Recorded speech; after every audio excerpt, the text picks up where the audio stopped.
Hello guys, আসসালামু আলাইকুম রহমতুল্লাহ। আমি গত কিছুদিন আগে আপনাদেরকে চুরির একটা ভিডিও দিয়েছিলাম। এই ভিডিওটা হচ্ছে এটা। ওই দিন বিচারটা সম্পূর্ণ হয়নি বিদায় গতকাল রাত্রে বিচারটা সম্পূর্ণ হয়েছে। চুরি করেছেন এই ব্যক্তির জিয়ের জামাই, মানে আমাদের গ্রামের জামাই। সাধারণত চুরি করলে ইসলামের দৃষ্টিতে প্রথমবার চুরি করলে তার ডান হাত কাটা হয়, তারপর দ্বিতীয়বার চুরি করলে বাম হাত, এরকমভাবে ডান পা বাম পা কাটতে হয়। কিন্তু এখানে ফয়সালা হয়েছে, এই মিটিংয়ের মধ্যে ফয়সালা হয়েছে যে চোরের শ্বশুরকে বলা হয়েছে যে আপনি 7 লাখ টাকা দিতে হবে। এখন চোরের শ্বশুর বলতেছে যে আমি এত টাকা কিভাবে দেব। তারপর গ্রামবাসীরা বলল যে আপনার জামাই তো আমাদের গ্রামের মধ্যে একটি বিল্ডিং করেছেন, ওই বিল্ডিংটা না হয় বিক্রি করে দেন। আমাদের কাছে এমনও লোক আছে যে আপনার বিল্ডিংটা কেনার জন্য সামর্থ্য আছে।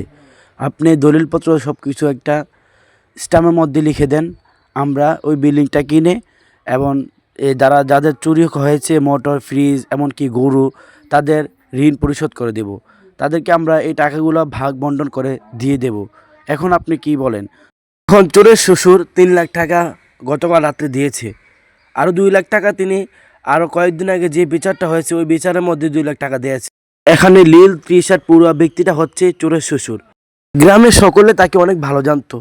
তিনি কত সুন্দর চলাচল করত, তিনি যে ভিতর দিয়ে এরকম কাজ করবে আমরা তা ভাবতেও পারিনি। তাই বলি ভাই, সকলে সাবধান থাকবেন যে আপনার প্রতিবেশী, আপনার কাছের লোকেরাই আপনাকে একদিন পেটে ছুরি মেরে চলে যাবে। তখন আপনি নিজেই ভাবতে পারবেন না যে তাকে তো আমি অনেক ভালো মনে করেছি, সে আমার সাথে চলাচল করত। এরকম এই ধরনের লোক থেকে আমরা সকলে বেঁচে থাকবো, এমনকি সতর্ক থাকবো। এই যে চুরি, এটা যে আমাদের গ্রামে হইতেছে বিষয়টা এমন নয়, বিভিন্ন এলাকার মধ্যে এরকম চুরি হয়, নিজের কাছের মানুষের চুরি করে। এগুলো অনেকে জানে, জানার পরও এগুলো আইনের আওতায় আনে না।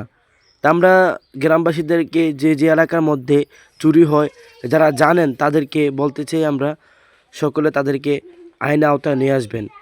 আবারও বলি, এইটা হচ্ছে আমাদের এই যে চোরের শ্বশুর, তাকে ভালো করে চিনে রাখেন। আমাদের গ্রামে, বিশেষ করে আমাদের গ্রামের মধ্যে যে ভিডিওটা দেখবেন তারা শেয়ার করে দিবেন।